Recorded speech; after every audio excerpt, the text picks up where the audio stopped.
You're listening to the Digital Deep Dive, where we tackle the newest trends, strategies, and pain points shaping growth across the digital landscape. From Amazon and D2C to international expansion, join our host and e-commerce leaders across multiple industries for in-depth discussions on how to maximize your brands in the digital arena. Now, here's your host, Aaron Conant. Hello, everybody, and welcome back to the Digital Deep Dive podcast. I'm your host, Aaron Conant. And today we are going to be flipping the script. So some longtime friends, partners, supporters of the network over at Rise25 have known them for years now, got connected with them via James Thompson way back in the day around experts in the podcast space as a whole. And this is a thing that they do a lot, I guess, which is kind of flipping the script, which is then they're interviewing me. So I think a lot of your listeners know I spend a lot of time just interviewing experts across the digital landscape on everything from e-commerce to digital marketing to, I guess, AI now and cybersecurity. But today we're going to flip it. So Chad is here from Rise25. So this should be fun. Like, Chad, you want to jump in? And I'll kind of, I guess, hand it over to you. It's interesting. Yeah, sounds good. Looking forward to talking to you. We'll just kind of get into, the state of e-commerce, digital marketing, AI, things like that. As we kick it off here, how do you kind of define, or how do you look at the current state of e-commerce and digital marketing today? Wow. Oh, this is right out of the gate, huh? Yeah. So I think it's very complicated. That's what it is. I think it's changed so much over the past 6 to 7 years, obviously accelerated by COVID. And then just as things started to slow down just a hair, AI comes on the scene. And there's a massive push right now by organizations to have their teams execute using AI. And the tough part for everybody, and this includes the digital marketers, but there's no real direction on that. And at the same time, there's a lot of pushback from IT tech teams with security issues as a whole. And so as a digital marketer, you're being asked to do more than you've ever done before with newer tools that you may or may not be able to use and execute it faster and deliver results, all to a lot of executive teams that don't really even understand AI and agentic and what it means. And so it was just an interesting time. That's what it is. It's super difficult. And one thing I'd like to tell people is we're doing we'll probably do 20 dinners to 30 dinners on AI this year and a ton of webinars. Is right now 99.99% of people are at square one. So if you're behind, if you're listening to this and you think you're behind, you're probably not. You're probably the same spot most people are. And that's coming from, I talk to 20 to 30 brands a week outside of the dinners and webinars we do. And that's something that I think you should really think about right now and just realize that you're not way behind yet. It's not that you won't be a year from now, but you're not behind yet. So when you say people are doing more than they've ever done before, I think when people hear AI, they think, well, it's just going to do all my work for me and they're going to replace me with AI. But you're saying that people are doing more than they've ever done before. Can you kind of elaborate on that? Well, yeah, I mean, just look at the if we'll pinpoint it, just like e-commerce and digital is the kind of the sandbox that I play in. Mm-hmm. If you think about what retail media looked like 10 or 15 years ago, right? It was mainly in store. And what are you doing? Are you an end campus display, an aisle interrupter?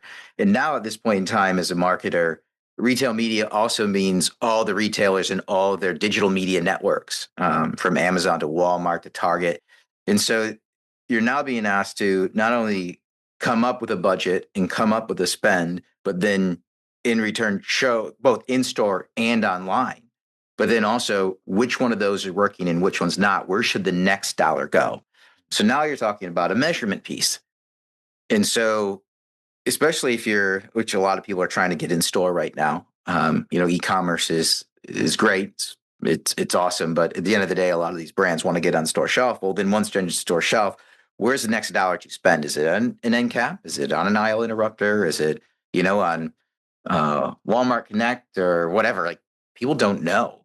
And they're just trying to figure it out. So when you think about what else does that lead into? We're talking about measurement, but it's also how much content are you going to create? And then what type of content are you going to create? And then where are all the different platforms that you're going to deploy it to? And so that is all of those different aspects have just accelerated so much on the demands of the digital marketer. And yet, when you talk a little bit about the tools that are out there that are supposed to make this easier, a couple of things are happening. One is they're not really advanced enough yet. And number two, if you're at an enterprise level, larger corporation, they don't want you plugging in these tools yet, right? All the cybersecurity threats that are out there. So even some of the tools that are out there that could do it, you can't even use yet. And so it's like the wheels are spinning right now is where we're at. And we're waiting to get through some of the mud till we hit pavement and it'll take off. How long that'll be, I don't know. But it's a crazy time. Yeah, I bet. So AI adoption is a huge thing. Is there any other maybe important trends that have been shaping the digital and e-commerce space right now? Yeah, let's talk through a couple. They go hand in hand. One is well on its way. That's the AEO and GEO space. So answer engine optimization or generative engine optimization. This is, if you think about where Google was in keyword stuffing way back in the day with SEO, we're at that point in time right now with these answer engines or AEO and GEO. So think about the LLMs. So everything from Rufus on Amazon to ChatGPT or Perplexity or Claude. How we search and how the customer searches on these platforms is completely different than Google. And where they go to get the answers is completely different than Google. I know Google has its own and that's adapting. And I really like it, but I'm talking about the traditional Google search where you type in best black socks, right? And that would give you a result. People search completely different now. And, it's, hey, I'm heading to, it's more conversational, right? Which, hey, I'm headed to a wedding down in Miami and I'm looking for some fun socks to wear. Can you make some recommendations? And it's then kicking out recommendations. So it's changing the way people search. But more importantly to think about is where are those going to get the answers and how are they going? The thought right now, and this changes, I don't know, probably every month right now, is the first step of the places that go look are the retailer.coms. Once they've gathered that information, is they going to brand.com. That's whether or not it's a direct consumer site or just a marketing site, but then branded.com. And then after that, it's going to, the Reddits of the world and the other publishing sites to try to gather all the data.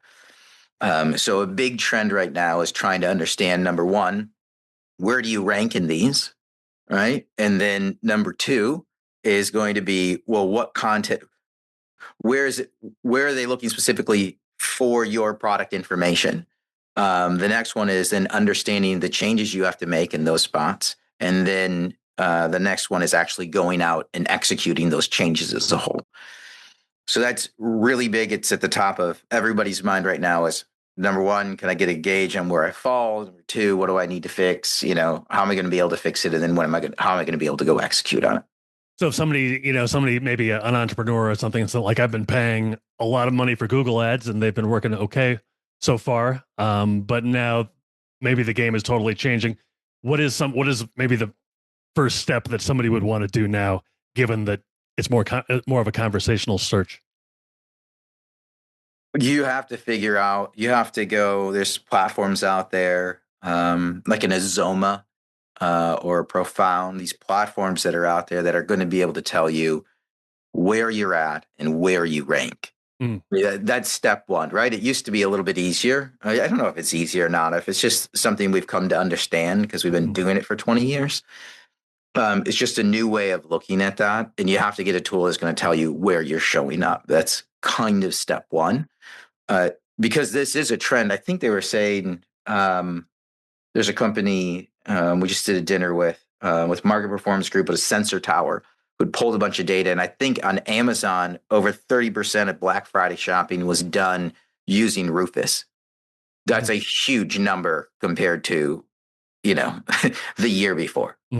Massive number. So think that's 30%. It's bonkers. It's something now. It's not just a nice to have. It's something you have to look at. If you look at how people are using Google now and Gemini and that AI answer blurb at the top, I don't know what the Yeah. stats are. I can tell you from, if it's my personal, I call it me search. From my own me search, I use that 85% of the time now. If it's just a general answer to a question, then I'm just using it. I'm stopping there. And that's a huge impact then on ads, right? As a whole. I'm not seeing any other ads. It's just what's showing up there. So if you're a digital marketer, if you're an SEO, this again, it's changing. It's changing quickly. So that's one of the AEO GEO piece. The second piece is this coming up. They're trying to tie into is this agentic piece. So if you're at Shop Talk or eTail, you're at any of the big trade shows. Everybody's talking agentic right now. Agentic. And I'll give a quick blurb, and maybe some people will laugh. This is a typical agentic commerce talk, and I'll consolidate it into about, maybe 15 seconds. Hey, I'm here to talk about agentic, and these are things doing agentic things for you. And agentic's going to be awesome, and you should do agentic things. And that's what we talk about as agentic. Thank you for attending my agentic talk. Because nobody's actually doing it at this point in time. Somebody we're going to call, yeah, there's small companies doing it here and there. The reality is agentic, it's just not being executed at a high level right now for brands. Most brands that I'm interacting with are at what I would call like an efficiency AI stage. We're using it to help write emails or respond or to look at contracts or write creative briefs or get together like I need a new, maybe it's a quick image generator. These are efficiency plays. They're not the actual agentic piece where you've written your own agent that is executing everything or a lot of a core process for you, and then going outside of your core system to make it happen and delivering results. We're not there yet, but maybe in a year. It's hard telling as fast as technology is moving today. But those were probably the two biggest things: the AEO GEO piece and agentic. One already moving quickly, and the other one we're still at the beginning stages of. Does is content generation the key then in maybe for a brand to achieve success in marketing and e-commerce now with AI being the fundamental search tool, or is it something else? Oh, wow. Content. Yes. It's funny because it always goes back to the basics. These are things back when I was on the brand side. The number one thing when I was talking with like the vendor manager at Amazon that we were dealing with was around the content. And that was everything from the images to the bullet points to the product description to the A+ detail page. It was all of that holistically as a content. A lot of times when people hear like content generation, they think immediately like an image generator or a video generator, and that's included in it. But it's also, yes, a lot of what you're writing on a page. And so, it's interesting from the standpoint of if we look at that content and the evolution of where e-commerce and digital seems to be going is if you're tying in to agentic, to these LLMs where somebody's going to be on ChatGPT or Perplexity or wherever, and they say, hey, I need some recommendations on socks for a wedding I'm going to. And it kicks out an answer. And then you want to say, maybe it goes to 10 different websites and gives you 10 different answers. Well, we just talked about that content, what's going to make you show up in the LLMs. But then what's interesting is if you say, it says, hey, would you like me to go buy one of these? Well, does that LLM care about site speed? Maybe. Does it care about the images? Maybe. Or maybe it just cares about whether or not there's a back end site with an API connection that can deliver near instantaneous results back and forth really quickly. So does it need the aesthetics of a traditional landing page? I don't know. I don't know if this is coming across the right ways. The traditional landing page that we all go to, maybe it's, I don't know, barnesandnoble.com. Mm-hmm.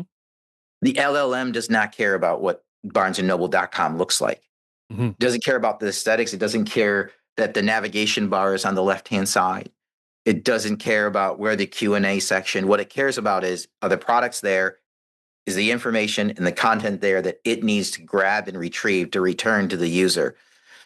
And so when we're talking about content, I think it's gonna be very, very interesting to see, hey, we have content that's going to be generated for the humans to jump on and use, and then there's going to be a back-end content that's going to be for all these LLMs, so that when we get to the agentic side, where you're having a back and forth conversation with the LLM, whoever that is, your shopping assistant, and say, yes, I need black pair of socks and black pants that go together, that it can go out and grab all the information near instantaneously and return it to me. And then I can say, go buy it, and it will go do it. What does good personalization look like these days? Wow. What is good personalization? Well, we're at an interesting time right now, because if we go back to like those pages and what they look like, we're at a point now where with AI and the ingestion of, so if you and I, technically where we should be at is, you and I go to the exact same site right now, based on your prior purchase history and mine and search query history. What great personalization looks like is, you're getting a custom, you and I could be looking for the exact same thing, but you get a customized landing page and I get a customized landing page based on prior purchase history. Maybe you're looking for a black shirt and I've already bought black socks. Well, it gives you a black shirt, black pants, and a recommendation for black socks. But for me, they know I already have it. So you don't need to give me that recommendation. We're getting to that point in time where, and the fact that you can generate these individual pages near instantaneously, so it's not going to slow down site speed at all.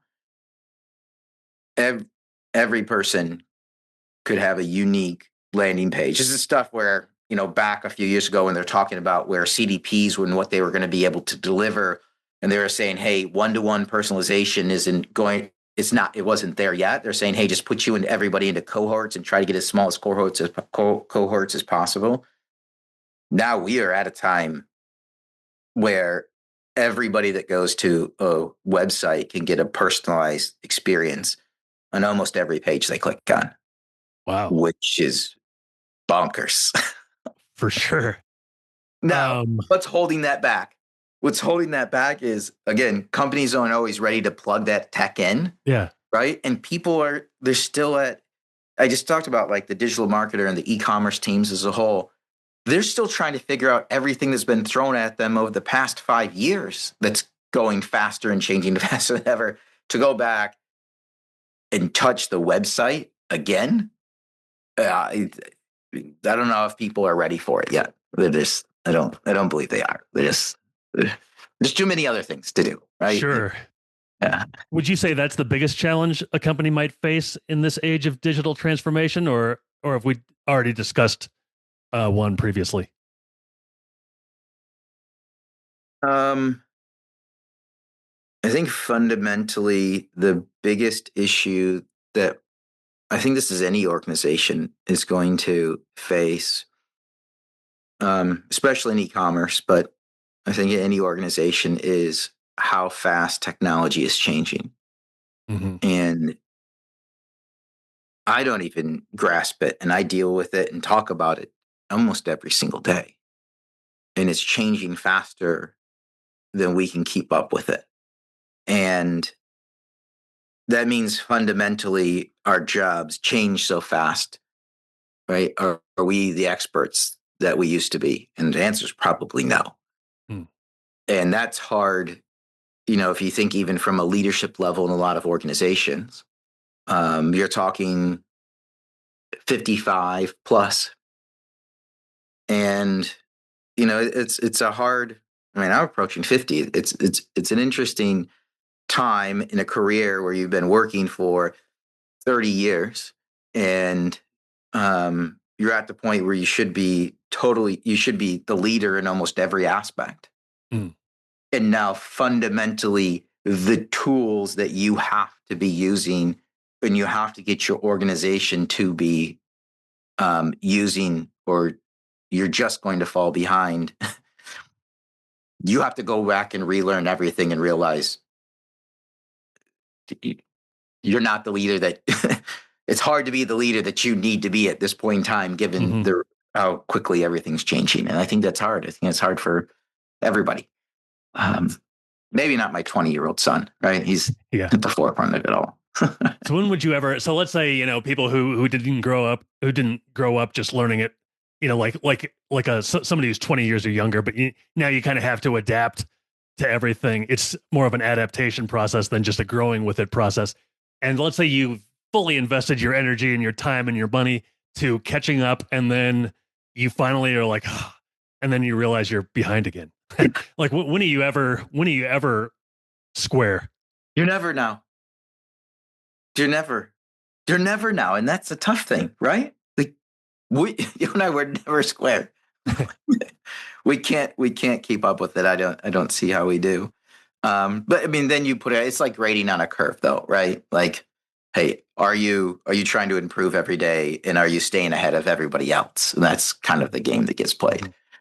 But we're on a sort of fundamentally changing, like, I think, how we learn. I'll give you a crazy example. So my oldest, he was going back to school. He was home for a weekend. He's got an exam on Monday. This was just a few weeks ago. And he hadn't studied. He just been home hanging out with friends over the weekend. He's got a 2.5-hour drive back to school. So he didn't get to study as much as he wanted to. So he threw his notes from class into ChatGPT and said, hey, I'm a student at this university, and here's my notes from class, and here's the class. Quiz me and help me prepare. And then for 2 of the 2.5 hours, he had a conversation back and forth with ChatGPT to help him prep for the quiz, for the test, or the exam, I should say. It was more than that. It was an exam. We got a 93%. So you think about you and me back in the day, we would have studied for hours. Yeah. Like prep time, taking tons of notes, written it all down. In this case, he said have a conversation back and forth. What that challenged me to do is fundamentally change, or I shouldn't say fundamentally, be open to fundamentally reevaluating how I encounter learning on a daily basis. And I think that's going to be pivotal, because we've all learned to learn a certain way. And the only thing I think is I think in some cases I need to relearn how to learn. And that's tough. Yeah, I think everybody over a certain age probably does. I know, right? Like, do you use AI today? Like, oh yeah, I use it all the time, but I'm probably more like, I'm not using it for big picture, like reshape how I do everything, but I probably use it for a lot of things I used to think about over a considerable period of time. Now I use it to help me, do things quickly. Something that would have taken me a week now takes, 7 minutes. Isn't it crazy? Yeah. Perfect example. I plan all my vacations. Oh, really? It makes it so much easier. Oh, everyone. Oh, the family vacations, right? And there's, 6 of us. We go someplace. It gets, every time. When you hit the 6 point, going anywhere, you need bigger tables, more hotel room. Like that's, and then trying to manage the age groups and the disparity of what everybody wants to do. And so it's just amazing. And then it helps make the guide, and then they actually, they believe it, a lot better. Hey, if I'm like, hey, this is my idea to do it, the kids are like, we don't want to do it. But I'm like, hey, I asked ChatGPT and they said these are the best things to do. And they're like, oh, we love it. So given that, does AI impact the way companies approach pricing and promotions and customer lifecycle strategies? I think from that personalization standpoint, it will. As soon as we can so I go back so we had the learning issue that's like a fundamental, like personal issue that people have to work with. From a company standpoint, the biggest thing for AI is their data. They don't have it organized, and they've been collecting it forever. But you think about AI AI is a prediction machine, and it makes the best possible prediction it can make with the data that it ingests. And so if you give it really good data, you're going to get a really good prediction out. And if you give it garbage data, you're going to get a garbage prediction. And so what's really tough is even all these AI tools that are out there, they'll start with a brand. They'll have their use case, and they'll go through and they'll map everything in their AI tool based on the company and where it's data at, and how it's stored, and what it needs to do. And then they'll go and it'll execute. Then that company will then try to mass more and more customers, and they'll take, hey, look at, we did this with this company, we can do it with yours. So then they move that AI tech and they plug it into the new company, and that data is in a different ERP, a different CRM, right? Every file type you could imagine. And so that AI tool has been trained on a certain way to handle information, is now given that information in a completely different spot, and then it kind of breaks down. And so until we can get companies to have their data clean, formatted, standardized, and organized, it's going to be really hard for a lot of these AI tech tools to take off. It just is. So getting your data organized, standardized is probably one of the top things people should be doing right now. It's probably one of the top things. Okay. Yeah. So as we kind of wrap things up here, I could ask you the same question tomorrow and you could have a completely different answer. But what do you think would separate maybe winners from losers in e-commerce over the next, 3 to 5 years? Testing and learning. There's so much to be done, and it's nonstop. I'm a huge advocate for basically every company in the AI and the e-commerce and the digital realm should have an R&D budget set aside to be nonstop learning. And I say R&D because the R&D, I come from the pharmaceutical world, right? Like that money in R&D is already a write-off. And you're doing it, and you're not flushing money down the drain, but you're investing, not expecting any immediate results. What you're expecting is at some point in time, all the testing and all the learning is going to pay off in a big win. And that's what companies have to be doing right now. You cannot just say, oh, we're going to, let this fad pass. You can't do that with AI. You can't do it. And so as long as you're testing and learning, especially if you're doing it right now, you're going to be way out ahead. And you think about it in this space, if you're a year ahead, that's in the past, that's like comparable to 5 to 10 years ahead. Because if you can be a year ahead, you're going to be so far because it's changing so quickly. It's logarithmic, it's exponential. Yeah. And so testing and learning, and talking with others. I mean, networking. It's huge. So that's it. Okay. Good stuff. Hey, Aaron, great to talk to you. Very interesting and informative. Thanks so much. Thanks, Chad. This is fun. Flipping the script. I love it. So, I guess with that's it. We can wrap up this episode of the Digital Deep Dive. Hey, everybody. Thanks for listening in. Thanks, my friend.